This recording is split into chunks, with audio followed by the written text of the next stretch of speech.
Please subscribe and like the video before continuing. The Young and the Restless spoilers. Tuesday, November 4th. Noah wakes up, Audra's ambush, Holden's deception. Want more of The Young and the Restless? Get updates on the latest news about The Young and the Restless, straight to your inbox.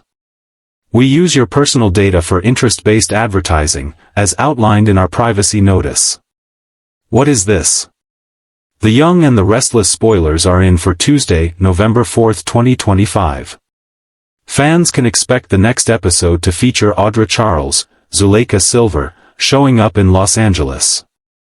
This makes Holden Novak, Nathan Owens, keep a new secret.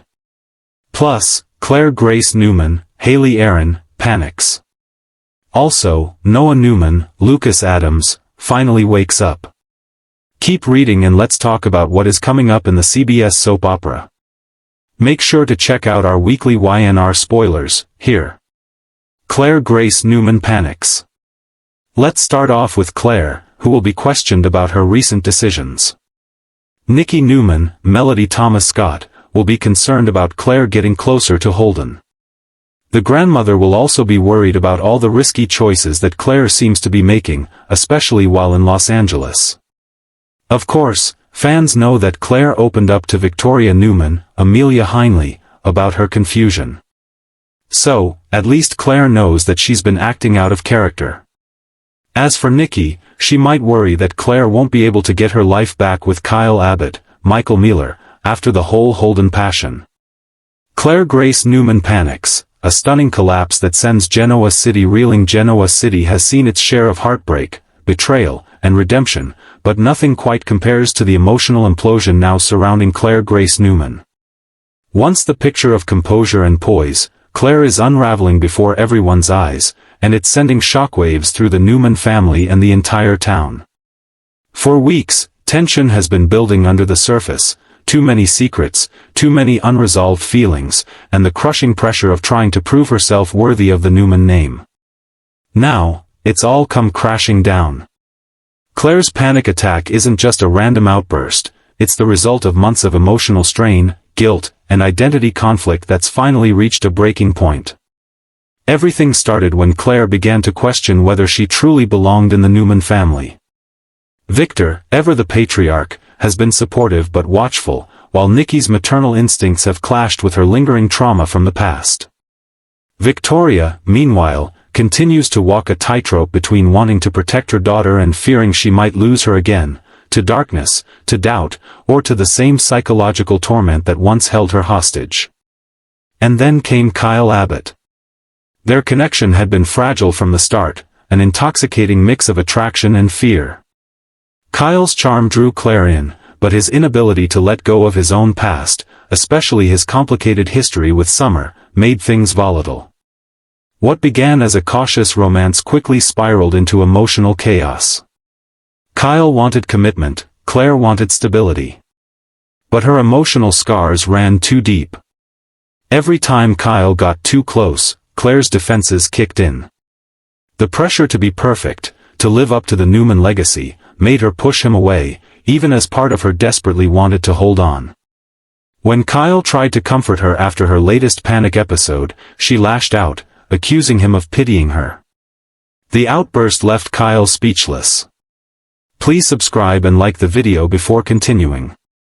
For the first time, he realized just how fragile Claire's state of mind had become. It wasn't about him. It was about the ghosts of her past, Jordan's manipulation, the years of being controlled, the haunting fear that she could never truly be free.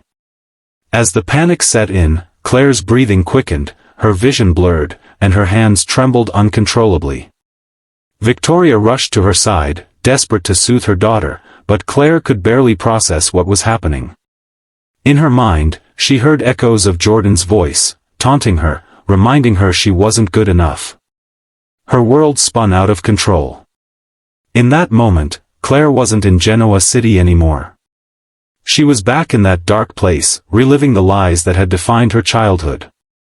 The trauma she thought she'd conquered came roaring back with brutal force. Nikki, watching her granddaughter crumble, broke down in tears. The guilt was unbearable.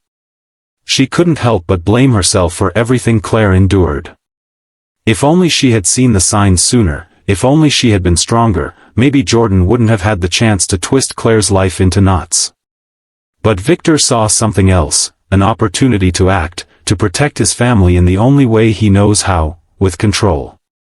Behind the scenes, he's already making calls, arranging therapy sessions with the best specialists money can buy, and keeping a watchful eye on anyone who dares exploit Claire's vulnerability.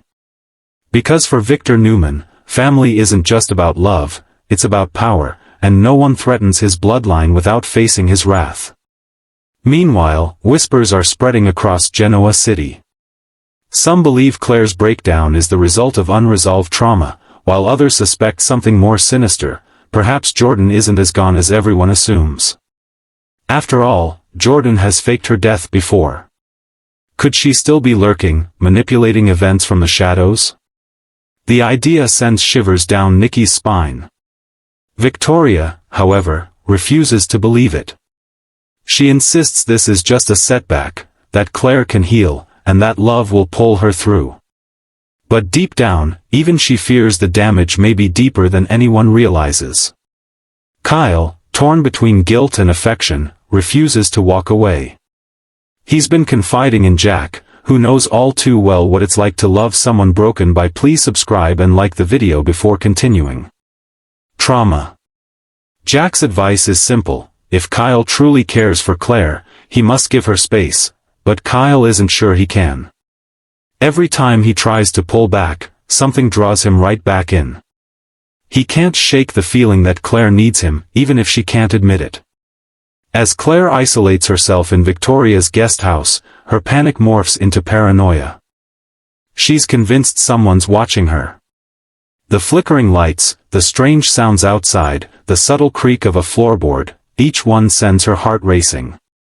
Is it just her anxiety, or is there really someone out there? When she finds a note on her mirror reading, "You can't escape who you are," panic turns to terror. She screams for help, and Victoria comes running, but the note is gone. No one else saw it. Could it have been a hallucination? Or is Jordan playing another sick game? Nate, still involved with Victoria, suggests medical intervention. He believes Claire's panic might be rooted in PTSD, something that needs careful therapy. But Victor isn't ready to hand over control to anyone outside the family. He sees Nate's involvement as interference and warns him to back off. Victoria is caught in the middle, torn between her father's authority, her daughter's mental collapse, and the man she's trying to trust. It's too much for even her to handle. Meanwhile, rumors are swirling in the press. Newman Enterprises' PR department is scrambling to contain the fallout after word of Claire's breakdown leaks. The last thing Victor wants is for the world to see weakness in his family. But the media doesn't care about dignity, they care about headlines. Newman heiress suffers mental collapse, one tabloid screams. Family feud and secrets behind Claire Grace's breakdown, another claims. The Newmans go into crisis mode. Nikki tries to reach Claire through love and faith, Victoria leans on Nate for emotional support, and Victor goes on the offensive. But Claire's isolation deepens. Her panic attacks grow worse, and she begins to question her reality. One night, she hears a voice whisper her name. She looks around the room, heart pounding. "Who's there?" she whispers back. Silence. Then, laughter. Chilling, familiar laughter. She collapses to the floor, trembling uncontrollably. When Victoria and Nate rush in, they find her sobbing and incoherent. Please subscribe and like the video before continuing. The breaking point. The family knows they can't keep pretending everything is fine. Claire needs real help. And she needs it now. Victor arranges for her to enter a private treatment facility, away from the press, away from the chaos, away from the ghosts that haunt her. But even as she's admitted, there's an air of dread. Because some believe Claire's panic isn't just psychological, it's prophetic. Something dark is coming, something that could tear the Newman family apart all over again. And Claire might be the key to stopping it, or the catalyst that unleashes it. As she sits in her hospital room, staring out the window at the falling rain, Claire whispers to herself, "I'm not crazy. I know what I saw." Her reflection stares back at her, eyes filled with fear. In the distance, a shadow moves, watching. Whether real or imagined, one thing is certain: Claire Grace Newman's panic is only the beginning of a much deeper mystery. Genoa City should prepare itself, because the calm facade of the Newman Empire is cracking, and when the truth finally breaks through, no one will be left untouched. What is this? Read more, find out what happened on the last episode of Y&R. Mitch Bacall's mystery. Over in Los Angeles, Sharon Newman, Sharon Case, and Nick Newman, Joshua Morrow, are sniffing around, and it could lead to danger. Sharon faced Mitch Bacall, Roger Howarth, aka Matt Clark. While Mitch claims it's a case of mistaken identity, he doesn't seem too eager to clear it up either. Then, Nick tries to face Mitch/Matt only for Sienna Bacall, Tamara Braun, to send him away. Fans know that Mitch was right there in the club, though, hiding until Nick left. Please subscribe and like the video before continuing. Nick needs to see Mitch with his own eyes to see if Sharon is right about it really being Matt. When Nick mentioned Matt to Sienna, she didn't seem confused or rattled. So, I'm figuring that Sienna might know about her husband's sinister past. Could she regret keeping Mitch's secret when the tables turn? Read more. The Young and the Restless spoilers. Kyle plots major paybacks to get revenge. Mitch Bacall's mystery. The stranger who could change everything on The Young and the Restless. Genoa City has seen its share of enigmatic newcomers, but few have caused as much quiet speculation and whispered intrigue as Mitch Bacall. He appeared out of nowhere, a man with no clear past, a piercing gaze, and a calm demeanor that conceals layers of complexity. While fans are used to the usual whirlwind of family drama, secret affairs, and business feuds, Mitch's arrival feels different, calculated, intentional, and dangerous in ways no one can yet define. Who is Mitch Bacall, and what does he truly want from the residents of Genoa City? That's the question burning through the minds of fans and characters alike. At first glance, Mitch appeared as just another charming drifter, a businessman with vague ties to the fashion world who crossed paths with Claire Grace Newman at Crimson Lights. Their meeting seemed accidental, a simple conversation over coffee, but to anyone paying attention, it was anything but. Mitch knew too much. His subtle references to the Newman family, his familiarity with details he shouldn't have known, and his probing questions about Victor's company and Victoria's leadership raised red flags almost immediately. Claire was intrigued but uneasy. She's no stranger to people with hidden agendas, having been manipulated and deceived in her past. Yet there was something about Mitch's presence that felt hauntingly familiar, as if she'd seen those eyes before, in another life, another identity. Some fans have even theorized that Mitch Bacall could be a resurrected figure from the Newman or Abbott past, possibly someone with a score to settle or secrets buried under years of deception. Whispers in online fan circles suggest he might even be connected to the mysterious Matt Clark saga, one of the darkest chapters in Genoa City history. Could Mitch actually be Matt, presumed dead but now returning under a new name to seek revenge or redemption? The parallels are eerie. His mannerisms, his subtle smirk, even his phrasing at times sound chillingly like Matt's. And his sudden fixation on Claire, combined with his cryptic comments about righting old wrongs, has only fueled speculation that Mitch Bacall isn't who he claims to be. If Mitch is indeed Matt, that opens up a whole world of complications. Tricia Dennison, Matt's former partner in crime, was last seen institutionalized after a complete psychological breakdown. But what if the two were never truly separated? What if Mitch's reappearance is part of a larger, more sinister plan, one that involves luring Claire, the Newmans, or even the Abbotts into a trap? Victoria, protective as ever, senses something off about him. Her instincts rarely fail her. From the moment Mitch tried to charm Claire, Victoria has been on guard, quietly gathering information through her Newman connections. Nate, ever loyal, offered to run a background check, but the results came back inconclusive. No trace of Mitch Bacall exists prior to 2 years ago. No birth records, no employment history, nothing. It's as though he was created out of thin air. Victor Newman doesn't like loose ends. When he heard of the mystery man circling his granddaughter, his immediate reaction was to find out exactly who Mitch is and why he's in town. Victor's private investigators have been digging, but even they've run into dead ends.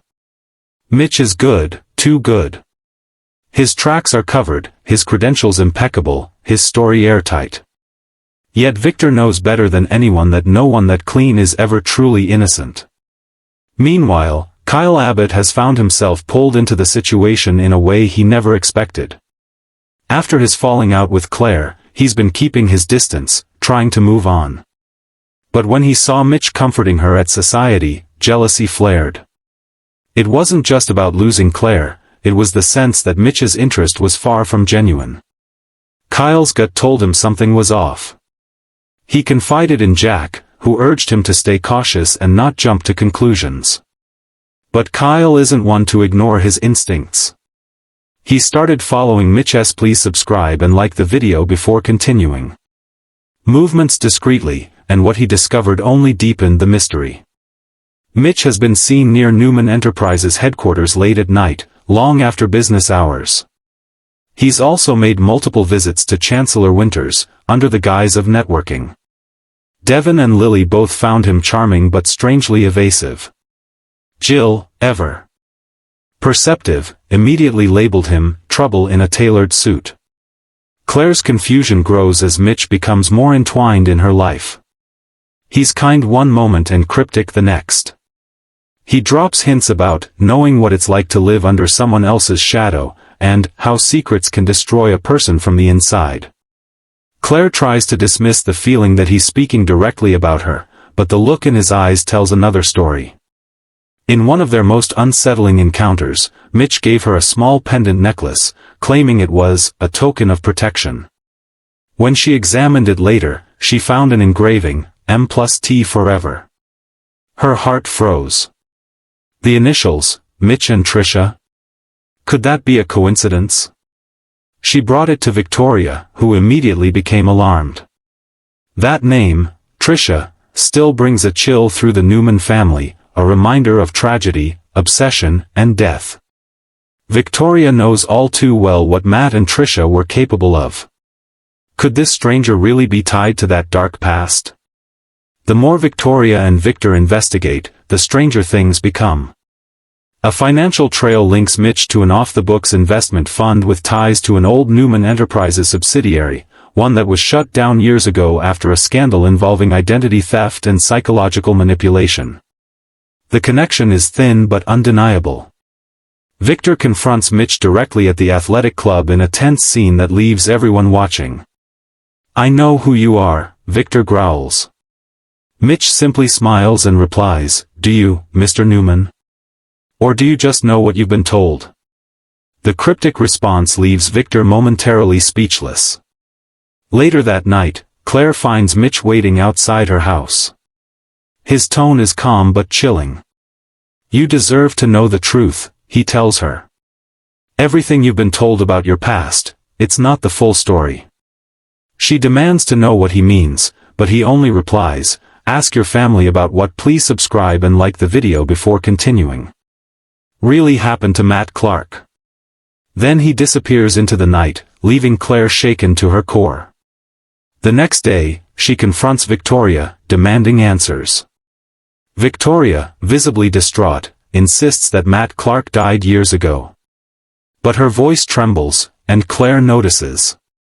Victor later warns everyone not to speak Mitch's name again until they know for certain what they're dealing with.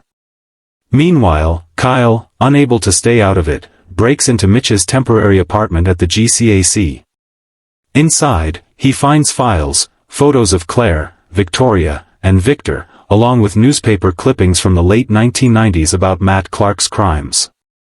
One picture stands out, a young man who looks eerily like Mitch. Could this be the same person, aged and reinvented? Before Kyle can gather more, he hears footsteps and narrowly escapes as Mitch returns.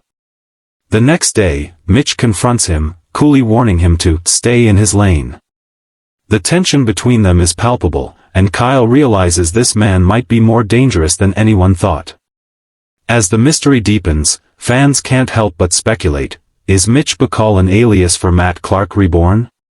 Or is he someone connected to Trisha Dennison's past, seeking revenge on the Newmans for what happened decades ago? The story takes a darker turn when a car explosion rocks the Genoa City parking garage, Mitch's rental car. The police assume it was an accident, but Victor believes it was a warning. Either someone is trying to silence Mitch, or Mitch is staging his own disappearance to throw everyone off his trail. In the aftermath, Claire receives a letter postmarked 2 days before the explosion. It reads, "Don't trust anyone. The truth is in the mirror." No signature. Just those haunting words. Now Claire's anxiety spirals into fear. Every time she looks into the mirror, she wonders what secrets are staring back at her. Victoria pleads with her to stay calm, but the sense of dread only grows. The Newmans, Abbotts, and even Chance Chancellor are now entangled in the chaos as the investigation widens. One thing is clear, Mitch Bacall's presence in Genoa City was no coincidence. He came with a mission, a hidden agenda that ties directly into the deepest, darkest chapters of Newman history. And as the truth inches closer to the surface, the town braces for an explosive revelation that could rewrite everything they thought they knew about the past. Mitch Bacall's mystery isn't just a new storyline, it's a haunting reminder that in Genoa City, the past never stays buried. The ghosts always return, and sometimes, they wear a familiar face. Noah Newman wakes up. Also, Noah finally wakes up from his medically induced coma. So that will take Schick away from Mitch/Matt and Sienna. At least for the time being, please subscribe and like the video before continuing. What is this? Nick and Sharon have a lot of questions, but will Noah's answers make sense? I have a feeling that Noah could be a man of secrets these days. Noah Newman wakes up. The shocking return that could reshape everything in Genoa City. Genoa City has been rocked by countless comebacks over the years, but none have hit the Newman family quite like this one. After months of fear, heartbreak, and uncertainty, Noah Newman has finally woken up, and the ripple effects of his return are sending shockwaves through every corner of town. For weeks, the Newman family had been clinging to hope. Noah, the beloved son of Nick Newman and Sharon Rosales, had been lying unconscious after a devastating accident that nearly claimed his life. His loved ones stood by his hospital bed day after day, their faith tested as the doctors offered cautious optimism. But just when it seemed hope was fading, a miracle happened. Noah's eyes fluttered open, and for the first time in months, he spoke. That single moment shattered the silence and reignited the Newman spirit in a way no one expected. Sharon was the first to notice. She had been sitting beside his bed, holding his hand, whispering softly about how everyone missed him, Faith, Mariah, Tessa, even Victor. Then suddenly, she felt his fingers twitch. She froze, barely breathing. "Noah," she whispered. Slowly, his eyes opened, filled with confusion and pain, but they were alive. Tears streamed down Sharon's face as she called for help. Nurses rushed in, alarms went off, and within seconds, the hospital room that had been shrouded in quiet grief erupted in joy and chaos. Nick arrived moments later, disbelief etched on his face. For months, he had been trying to hold his family together, balancing his own heartbreak with his fierce determination to protect everyone else. When he saw his son awake, his voice cracked. "Buddy, it's really you." Noah smiled weakly, his voice hoarse but full of emotion. "Hey, Dad." The reunion brought the Newman family to tears. Victor and Nikki soon joined them, their relief palpable. Even Victoria, who had been quietly managing business crises while struggling with her guilt over Noah's accident, broke down when she saw her nephew awake. The Newman patriarch, usually stoic and reserved, placed his hand gently on Noah's shoulder and whispered, "Welcome back, my boy. You've made us proud." But as the joy settled, new questions began to emerge, questions that would soon lead to a tangled web of secrets, memories, and dangerous truths. Noah's accident was never fully explained. The official report said he lost control of his car late one night after leaving the GCAC. But there had always been whispers of something more. Some claimed he had been run off the road. Others believed he was being followed in the days leading up to the crash. Now that he's awake, everyone is desperate for answers, but Noah's memory isn't whole. At first, he could only recall flashes of light, the sound of screeching tires, and a shadowy figure standing in the road. As doctors cleared him for recovery, those fragments began to sharpen into something darker. He told Sharon about a mysterious phone call he'd received the night of the crash. The voice on the other end had told him to come alone and bring the file. Sharon was stunned. What file? Noah shook his head, frustrated, unable to remember the details. But Victor's expression hardened. He knew that phrase meant something. Weeks before the accident, Noah had been quietly investigating something involving Newman Media. He had stumbled across inconsistencies in a set of overseas contracts connected to Newman Enterprises. Nick had brushed it off as a misunderstanding, but Noah was persistent.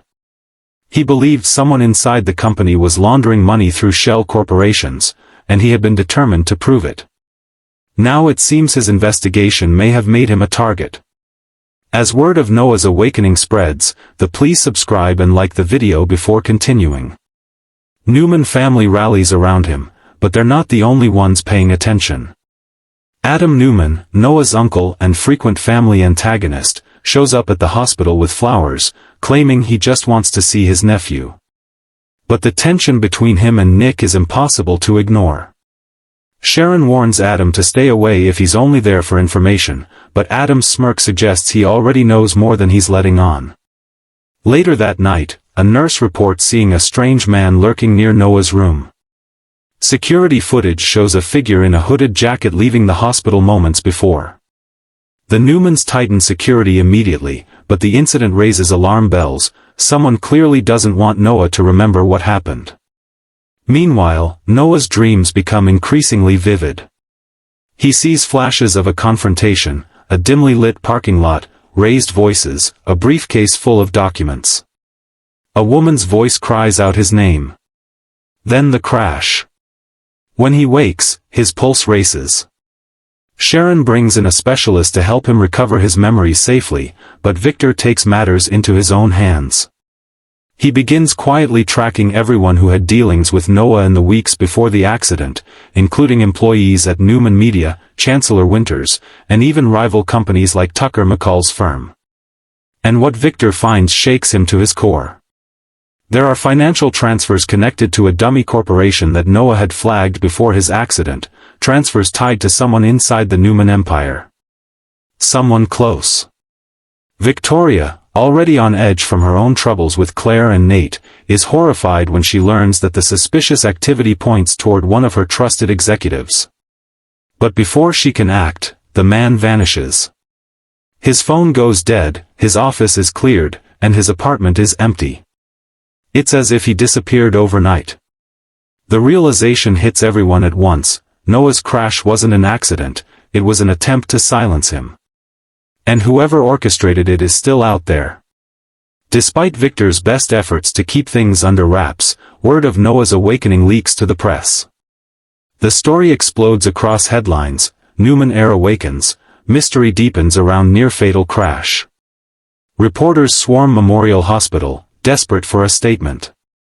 The Newmans issue a brief press release thanking the public for their prayers, but they remain silent about the growing suspicion of foul play. Inside his hospital room, Noah continues piecing together his fragmented memories. One afternoon, as he sketches out the accident scene on a notepad, something clicks. He suddenly remembers the woman's voice calling his name that night. It wasn't just any voice. It was Audra Charles. The realization leaves him shaken. He had trusted Audra once, even cared for her. Could she have been involved in his near-death? When Nick hears the revelation, his anger erupts.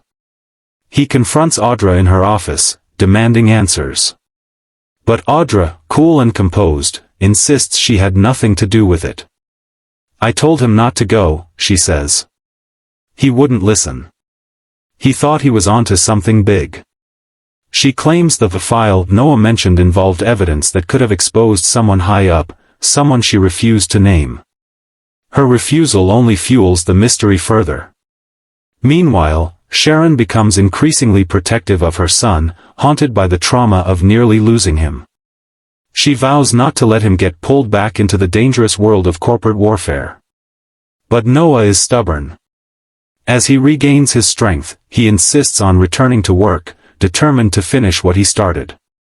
Nick and Victor try to stop him, but Noah has made up his mind. "If someone tried to kill me, I need to know who, and why," he tells them. His words send a chill through the family, because they all know that in Genoa City, truth often comes with a price. The deeper Noah digs, the darker the truth becomes. He discovers encrypted emails linking the missing executive to a shell company based in London. The accounts are tied to Newman Media Profits, and the name on the transfer documents makes everyone's blood run cold: Cameron Kirsten Holdings. It's impossible, or so they thought. Cameron Kirsten is dead. But the evidence says otherwise. Noah shares his findings with Sharon, and she goes pale. "He can't be alive," she whispers. Yet the pattern of manipulation, the secrecy, the intimidation, it all feels like Cameron's work. Could someone be using his name? Or did he somehow survive, operating from the shadows to torment Sharon's family once more? As the story spirals, Noah's recovery becomes more than a miracle, it's a warning. His return from the brink may expose secrets that the powerful would kill to keep buried. By the time he's released from the hospital, the entire Newman clan is on high alert. Victor vows to destroy. Please subscribe and like the video before continuing. Whoever is behind the scheme, no matter how long it takes. But as Noah stands on the steps of Newman Enterprises, looking out at the skyline of Genoa City, he feels a lingering unease. In his mind, one image refuses to fade: the shadow in the road, the figure who caused him to swerve. And now, in the reflection of the glass door beside him, he swears he sees that same figure watching. Noah Newman's awakening has brought joy, but also danger. As he re-enters the world, one truth becomes clear: in Genoa City, no one stays buried forever. The past always returns, and the price of remembering may be even higher than the cost of forgetting. Tuesday, November 4, 2025. How are Mitch and Sienna really involved? What are Matt's plans for Noah as well as Nick and Sharon? There are a lot of questions that need answers, so stay tuned.